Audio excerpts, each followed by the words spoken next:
Nosotros ya estamos en comunicación con Carlos Tomada.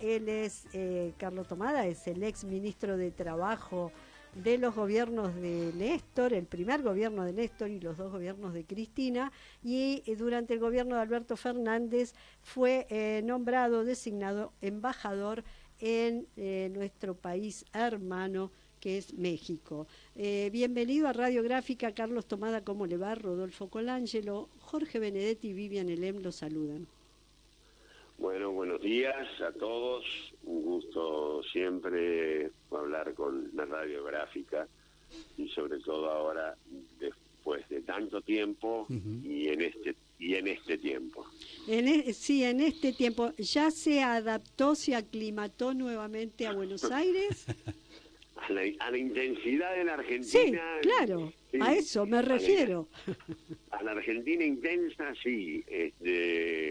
Volví, pero la encontré mucho más intensa. Mucho más intensa. La volví intensa. Sí. Es verdad que es intensa, pero en este último tiempo, digo, desde el cambio de gobierno, es una aceleración que no se puede asimilar. Cuesta mucho analizar o pensar o reflexionar porque va todo muy rápido. ¿Usted cómo analiza la situación en este sentido? Bueno, yo creo que es difícil decir algo novedoso, ¿no? Pero, a ver, creo que nos encontramos en esta situación por una combinación de factores, deudas que no fueron saldadas o fueron mal saldadas por nuestro gobierno, en un contexto internacional de derechas que están empoderadas en varias regiones del mundo, por los fracasos en general que ha tenido los partidos populares, sumada en el caso particular de la Argentina, sumada a los viejos prejuicios antiperonistas, que han sido reforzados, ampliados y machacados durante estos 40 años de neoliberalismo que llevamos, y creo que eso abrió la puerta para que entre Milei, que entró por el voto popular, por un voto popular que aún menguado, pero que aún conserva. Y me encuentro, yo llegué prácticamente al inicio de su gobierno y he visto en estos 100 días, esta teoría de los 100 días, cómo se destroza los ingresos, cómo se ha devaluado salvajemente y liberando los precios al mismo tiempo, disparando una inflación que era alta, por supuesto, ¿no? Una inflación que estaba entre el 8 y el 12%, pasó a ser una inflación que está entre el 25 y el 13%, ¿no? Al mismo tiempo descubrí que la casta, que era una palabra que yo había escuchado allá en México, quiero decirles que nunca se habló tanto de Argentina como en los últimos meses que estuve allá en México, ¿no? Con el fenómeno de Milei, comparándolo con los otros fenómenos mundiales de derechas que están presentes. Pero bueno, oí hablar de la casta. Para mí la casta siempre evoca a círculo cerrado, a élite, pero resultó que acá la casta terminó siendo los trabajadores, los jubilados, los débiles, nuestro pueblo, ¿no? Porque han sido las víctimas de las primeras medidas salvajes que se han tomado. Claro, eso sí, ¿no? Apoyado en la casta, en la verdadera casta, en la casta que de verdad tuvo, tiene y parece que seguirá teniendo privilegios, serán los que nunca sufren, mientras el resto del pueblo sufre. Y que le paga todas sus deudas, ¿no? Absolutamente, absolutamente. Sobreactuó la desprotección de los débiles, porque lo que ha hecho ha sido eso, ¿no? Dio cuenta de la menor empatía posible por la gente que tenía hambre, la gente que tenía sus ingresos sociales congelados, sin poder ejercer la protesta. Una protesta que él estimuló desaforadamente con un discurso violento y generó una estructura represiva que exhibe con su ministra, va con los dos ministros, ¿no? Con el ministro de Seguridad y de Defensa, en un contexto de amenazas y de insultos y descalificaciones que yo no había escuchado nunca, frente al silencio. Todo eso que estoy contando, que es lo que estamos viviendo y padeciendo todos, soportado por una prensa complaciente que por un cuarto de lo que este hombre ha hecho a nosotros nos hubiera colocado más aún en el índice. Sí, claro. Y que es donde estamos. Y sumó también, por si hiciera falta, lo que yo creo que es el máximo retroceso de estos 40 años de democracia, que es negar el terrorismo de Estado y provocar con ese tema, ¿no? Como hizo con el Salón de las Mujeres el 8 de marzo, el spot desdeñable que sacó el 24 de marzo, hablando de la memoria completa. Nosotros somos los que exigimos memoria completa porque queremos saber dónde están los desaparecidos y dónde están los niños, ¿no? Claro. Esa es la memoria completa.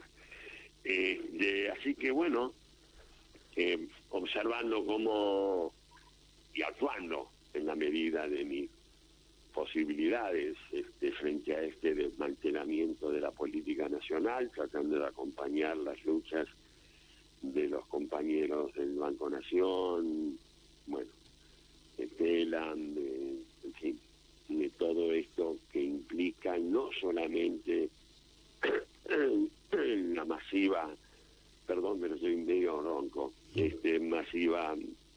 masivo despido de trabajadores públicos, sino que cada uno de esos despidos, y lo puedo decir con autoridad en el Ministerio de Trabajo, implica el cercenamiento de una política pública en marcha, ¿no? Claro. Que va a repercutir en la vida cotidiana y está repercutiendo en la vida cotidiana de la gente. Así que todo esto en medio de improvisación, ineficiencia, que a veces no sé si es a propósito, Claro, a veces. no es de inútiles nomás, con renuncia, nombramiento, renuncia al día siguiente, cargos que no se cumplen. Bueno, Carlos, se cubren. Carlos, al principio de la charla Vivian hablaba de la velocidad de adaptación en ese caso, digamos, pero uso el tema acelerado todo. Vos mencionabas también los 100 días, la brutalidad de las cosas hechas en esos primeros días. Todo lo que hemos hablado ocurrió en 100 días. Exacto. Y lo que te quiero preguntar es, no una toma de partido, sino preguntarte si es correcto, si te parece correcto para el Movimiento Nacional Popular prenderse a esa velocidad, y entonces el llamado al paro de la CGT es tarde o es temprano, que los trabajadores salgan a defender sus puestos es tarde o es temprano, que el peronismo se reorganice es tarde o es temprano. Digamos, ¿cómo se hace para salir de esa velocidad? Pero hay que salir rápido. A ver, son situaciones distintas. Y yo creo que la culpa de todo la tiene el aparatito el celular, que acelera todo, la acción y la reacción. Pero a ver, hablando en concreto, yo creo que el hecho más importante de confrontación que ha habido desde en estos 100 días ha sido la decisión de la CGT y de las centrales sindicales, de todas las centrales sindicales en unidad, primero cumpliendo la ida a tribunales para pedir una medida contra la reforma laboral y inmediatamente después el paro no, la movilización, ¿no? La movilización general del 24 de enero, sí. Y digo general porque me parece que tuvo la virtud de trascender el marco de los trabajadores y trabajadoras que normalmente se sienten convocados y sumar a los sectores de la cultura, de la ciencia, de todos los agredidos, ¿no? Que agredidos, que dicho sea de paso, en la enumeración de lo que ha pasado en estos 100 días, agredidos por un DNU manifiestamente inconstitucional, nulo, como dijeron todos los constitucionalistas que pasaron los otros días por el Congreso, y esta ley de ómnibus que, bueno, fracasó. Y bueno, aprovecho para también chapó a la política tan desprestigiada y tan denostada. Bueno, en el Parlamento le pusieron un límite a esta reforma constitucional encubierta. Digo que lo de la CGT lo considero importante porque lo que no tenemos es un punto de acumulación, lo que no tenemos es una conducción, lo que no tenemos es cómo hacer para que las luchas individuales que se están desarrollando, las confrontaciones parciales, se junten en un solo haz, en un solo vector. Y ahí caemos en el tema de la velocidad que vos hablabas. Pero yo creo que es difícil. Los procesos de reconstrucción del movimiento nacional nunca han sido inmediatos, no pueden serlo. Perdimos, fuimos derrotados, hemos perdido nuestra identidad, espero que sea transitoria y por lo tanto la representación, y de lo que se trata es de recuperarla. Entonces, la pregunta, como siempre, histórica, es ¿qué hacer? Y yo no tengo la respuesta completa, ni mucho menos. Ahora, Tomada, ¿cómo le va? Colangelo lo saluda. Yo me quería referir al tema de la acumulación, ¿no? Porque, a mi entender, después, no sé si estaré equivocado, ¿no se ha iniciado este proceso de acumulación con una serie de marchas, paros, conflictos permanentes de todos los días, más allá del paro de la CGT? Porque a mí hay un dato que para mí es importante, que la CGT, al anunciar el paro del 9 de mayo, también dijo que adhería a la marcha de los universitarios el 23 de abril. Y me parece que eso, digamos que el sector sindical se una a una protesta de universitarios a la que van a concurrir los decanos, los profesores, además del movimiento estudiantil, no se daba hace mucho tiempo, me parece a mí. No, es que estoy plenamente de acuerdo. Yo sumaría a eso a la foto que hubo con las madres y las abuelas y las autoridades de la CGT, como otro de los elementos positivos que consolidan la idea esta que yo pienso y veo que coincidimos, que hay un proceso de acumulación y yo espero que la movilización del 1 de mayo, el acompañamiento, como señalás bien vos, de la CGT a la movilización del mundo universitario, de todo el mundo universitario, alumnos, docentes, trabajadores de la universidad, es también otro símbolo.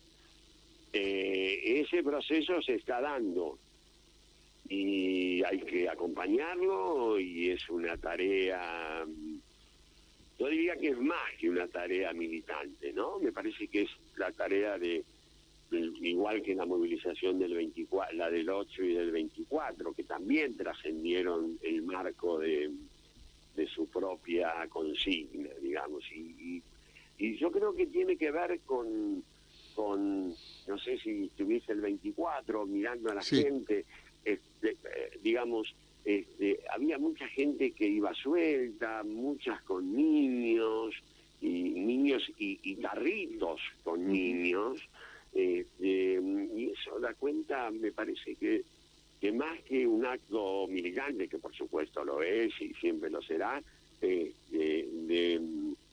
un pueblo, ¿no? De un pueblo que resiste a ponerse de rodillas, porque es muy grave lo que está pasando. Yo creo que si este hombre llega a cumplir sus objetivos, la Argentina emergente va a ser una Argentina que nos va a costar reconocer, porque acá están en peligro no solamente las instituciones, que están en peligro las instituciones, la democracia está en peligro con este presidente, porque un tipo que dice que la razón de nuestro fracaso son 100 años de colectivismo, y entonces yo hago la cuenta y 100 años me da el momento que la Argentina empezó a tener el voto universal, secreto y obligatorio, me parece que lo que le fastidia no es el colectivismo, o en todo caso le fastidia el colectivismo emergente, entre comillas, colectivismo emergente del régimen democrático, ¿no? Entonces, sí creo que además está en peligro la democracia. Tomada, Entonces, en esta reflexión que hace, que señalaba Colangelo, de acumulación, también habría que sumar, porque me parece que también es algo que falta, porque usted al principio hablaba de la falta de conducción.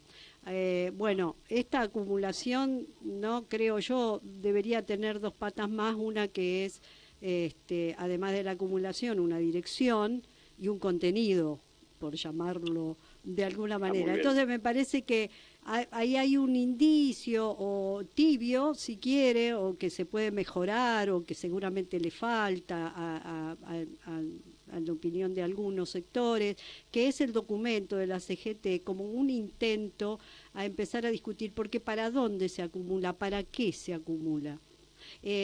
¿Cuál sería la nueva construcción que necesitamos? Porque también entendemos que el fracaso, el haber perdido la identidad es porque hemos perdido mucho más, ¿no? Hemos perdido mucho más. ¿Qué opina? ¿Cómo lo ve usted? Me encanta esta construcción coral y colectiva que estamos haciendo, donde cada uno va agregando y vamos en la misma dirección. Por supuesto que el tema del para qué es un imperativo que no tuvimos en el 19. En el 19 queríamos ganar, pero no quedaba claro el para qué. Y no es posible, no hay verdadera unidad y organización si no es con un para qué. Por supuesto que también lo otro es la conducción. Comparto totalmente lo que decís. Yo me he leído el documento de la CGT, me parece que es un buen documento, que retoma la vieja, con perdón de la palabra, una costumbre del movimiento obrero que dio lugar a grandes pronunciamientos, claro. Que todos recordamos, digamos, de Huerta Grande, La Falda, sobre todo pronunciamientos que eran aceptados e impulsados por todo el conjunto del movimiento obrero. Y yo creo que el documento que han puesto arriba de la mesa, que le entregaron a los senadores, no sé si también se lo entregaron en Casa Rosada, tal vez le falta un poco de discusión de todas las corrientes sindicales, ¿no? Pero en lineamientos generales apunta a una nación, bueno, industrial, a un país soberano, a un respeto, a un cuidado por el Estado, por un Estado que cumpla mejor sus funciones, seguramente, pero está en la antípoda de lo que este gobierno está planteando. Yo creo que es un muy buen punto de partida, y sobre todo que, ya reitero, ¿no?, que esté en la línea de los documentos que supo generar el movimiento obrero, que va más allá de la reivindicación sectorial propia, que por supuesto está muy amenazada, pero que solamente se resuelve en un contexto mayor político que impida que haya ese tipo de propuestas flexibilizadoras, o como quieran llamar. Tomada, nos vemos en la movilización del 1, en el paro en el paro no nos vemos, podemos hablar, nos quedaremos en casa. Una cosita quiero agregar, ya que me sacás el tema del paro y decís que no nos vamos a ver. Tenés razón, tenés mucha razón. Miren, el paro general es algo muy importante, y yo en cada uno de estos reportajes que tengo la suerte de poder hacer, que quiero insistir en ese tema. El paro general es, después del voto, el acto colectivo más importante de rechazo de políticas públicas de un gobierno. Esa es la importancia tremenda de un paro general. En la Argentina hay cierta devaluación, cierta banalización, lo digo con cuidado, pero sí, como que el paro general, vamos con el paro general. No, el paro general tiene que ser un hecho fuerte, un hecho claro, un hecho donde la gente no salga de su casa, no que no va a trabajar porque no hay colectivos y trenes. Es la gente que expresa su rechazo quedándose en su casa. Por eso yo cuando voy a distintos lugares, a charlas, a centros culturales o unidades básicas, y hay gente, alguna gente mayor incluso que me preguntan, pero ¿y qué podemos hacer nosotros que no vamos a ir a una movilización? Quédese en su casa, no vaya a la verdulería, no vaya a hacer ningún trámite, que en la calle no haya gente. Eso es paro general, eso es expresar el rechazo a estas políticas de exterminio que se están poniendo en marcha. Es el silencio, el grito más estruendoso. Sí, y esperamos que así sea y que empecemos a andar en esa unidad, reflexión, unidad, acción y construcción, y poder salir de este... movilización, así es. Exactamente. Totalmente de acuerdo. Tomada, lo vamos a seguir llamando, así seguimos charlando y reflexionando y viendo por dónde vamos. Muchas gracias gusto. Y un abrazo grande.